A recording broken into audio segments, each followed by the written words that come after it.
अपने गुरु महादेव के चरणों में प्रणाम करता हूँ। इस कालखंड के प्रथम शिव शिष्य भैया साहब श्री हरिंद्रानंद जी के चरणों में प्रणाम करता हूँ।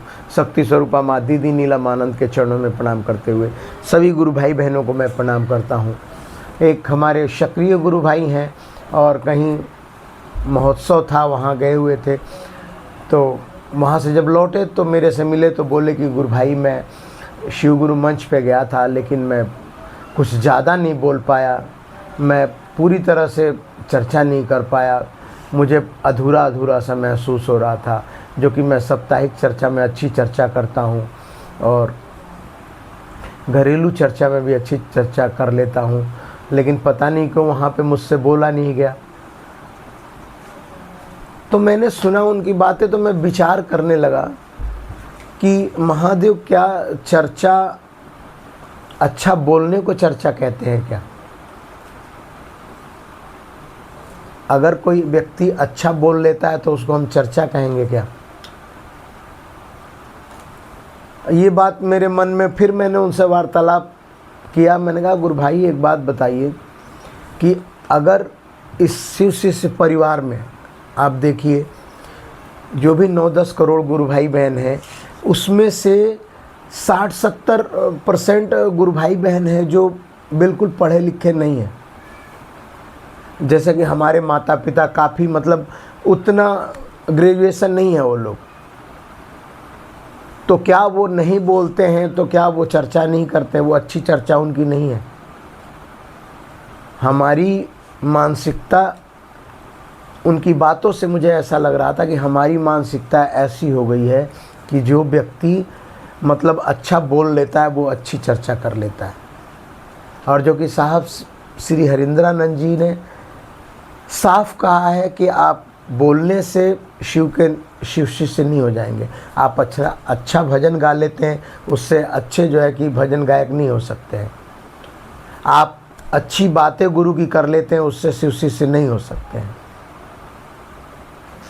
मैंने गुरु भाई से प्रार्थना करी, ये निवेदन करी कि गुरु भाई चर्चा करना, बोलना अच्छी बात है, बोलना अच्छी बात है, आप गुरु के बारे में बोलते हैं वो अच्छी बात है, लेकिन जब आपको ये लगता है कि मैं अच्छा नहीं बोल पा रहा हूँ तो ये बुरी बात है। आपका मन जैसा चाहता है वैसा आप बोलते हैं, आपकी बुद्धि जैसा चाहती है वैसा आप बोलते हैं, लेकिन उससे परे ये है कि आप अपनी आत्मा की आवाज़ को सुनिए। आप गुरु मंच पे पहुंचिए, आप हाथ जोड़िए, गुरु को प्रणाम कीजिए, साहब को प्रणाम कीजिए, दीदी नीलमानंद को प्रणाम कीजिए, और उसके बाद आप महादेव से ये दया मांगिए कि महादेव बुलवाना आपको है, मैं नहीं बोल सकता। तो आपके ही आप बिल्कुल अनपढ़ हैं, आपको कुछ भी नहीं आता पढ़ना लिखना, लेकिन उस समय जो आपके मुखार बिंदु से जो शब्द निकलेंगे वो एक पढ़ा लिखा व्यक्ति भी नहीं बोल पाएगा। अगर मैं सोच के जाता हूँ किसी चर्चा में कि मुझे अच्छी बातें बोलनी है या ये बातें बोलनी है, ऐसी बातें बोलनी है, तो यानी कि आप गुरु भाई बहनों को आकर्षित करने का प्रयत्न कर रहे हैं। अच्छा बोलना ये शिव शिष्यता की पहचान नहीं है। अच्छा बोल लेना, आप किताबों से पढ़ के अच्छा बोल सकते हैं, आप किताबों से पढ़ लीजिएगा, अच्छा बोल लीजिएगा, लेकिन आप जो है ज्ञान की दृष्टि से अगर देखें तो आप जो आंतरिक बोलते हैं वो अच्छा बोलते हैं, आप उसका शब्दों से कोई मतलब नहीं है। मैंने बहुत सी गुरु भाई बहनों को देखा है, बहुत सी जो सक्रिय पुराने गुरु भाई बहन हैं जिन्हें कुछ भी नहीं आता पढ़ने लिखने में, लेकिन जब उनका अनुभव बोलता है तो हमारी आंखें भर जाती हैं। जब उनके अंदर बैठा हुआ शिव बोलता है तो आंखें नम हो जाती हैं। मैं उस गुरु भाई से इतना ही कहा कि गुरु भाई आप चाहें घरेलू चर्चा में जाइए या साप्ताहिक चर्चा में जाइए या शिव गुरु मंच पे आप जाइए, अगर आप शब्दों को लेके जा रहे हैं कि मैं घरेलू चर्चा में ये शब्द बोलूँगा या इस शब्दों से गुरु भाई बहनों को आकर्षित करूँगा, तो आप समझिए कि जीरो है। अगर आप साप्ताहिक चर्चा में जाते हैं और ये सोचते हैं कि मुझे अच्छे शब्द बोलने हैं या अच्छे भजन गाने हैं, मुझे सबको जो है कि रिझाना है, तो ये आप गलत सोचते हैं। आप शिव गुरु मंच पे जाते हैं, आप सोचते हैं कि मुझे अच्छा बोलना है, अच्छा भजन गाना है, तो आप सरासर गलत हैं। आप घरेलू चर्चा में जाइए, प्रणाम निवेदित कीजिए गुरु को, साहब को, दीदी को, उपस्थित गुरु भाई बहनों को, और आप पहला वर्ड आपके मुख से ये निकलना चाहिए कि महादेव, मैं जो बोलने जा रहा हूँ आपके प्रति, उसमें आप समझिएगा कि मेरे मुखार बिंदु से क्या निकल रहा है। मैं अनपढ़ अज्ञानी शिष्य हूँ या शिष्या हूँ, मुझ पे आप दया रखिए। मैं जो भी बोलूँ गुरु भाई बहनों को समझा सकूं कि शिव मेरे गुरु हैं, शिव आपके भी गुरु हो सकते हैं। मेरी बातों में इतनी पावर दीजिए, मेरी बातों में इतनी एनर्जी दीजिए, मेरी चर्चा में इतनी काबिलियत दीजिए महादेव कि गुरु भाई बहन मेरी बातों से आकर्षित होकर मुझसे ना जुड़ के आपसे, शिव से जुड़ जाए।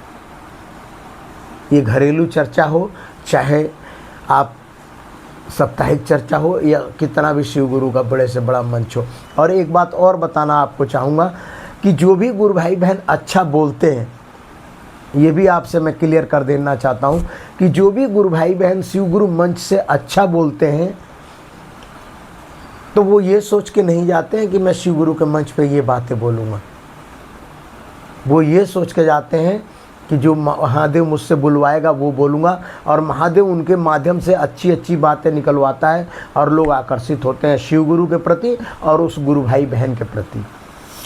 ये बात आप समझ लीजिए। और सबसे मेन इम्पोर्टेंट बात कि शिव गुरु के बारे में आप ना पढ़ के बोल सकते हैं, ना सुन के बोल सकते हैं, आप सिर्फ अपने अंतर्ज्ञान से बोल सकते हैं, और शिव गुरु चाहेंगे तब बोल सकते हैं। शिव गुरु एक ऐसी पाठशाला है शिव गुरु की, जिसमें अनपढ़ व्यक्ति भी अपनी भावनाओं को रख दे तो लोग जो है कि भाव विभोर हो जाएंगे। अनपढ़ व्यक्ति भी अगर आपसे बात करने लगे तो आपको ये लगेगा कि साक्षात इसके अंदर बैठे हुए शिव बोल रहे हैं। ये कोई इस तरह का मामला नहीं है कि मुझे पढ़ के बोलना है, मुझे सुन के बोलना है, मुझे समझ के बोलना है, ऐसा कुछ नहीं है गुरु भाई।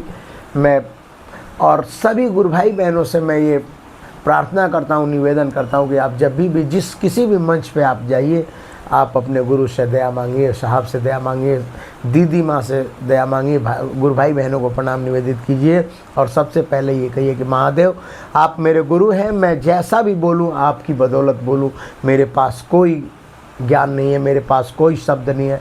फिर देखिएगा वो जो शब्द आपकी वाणी से निकलेंगे एक पढ़ा लिखा शिक्षित व्यक्ति भी नहीं बोल सकता है। इन्हीं शब्दों के साथ मैं आप सभी गुरु भाई बहनों को मैं प्रणाम करता हूँ।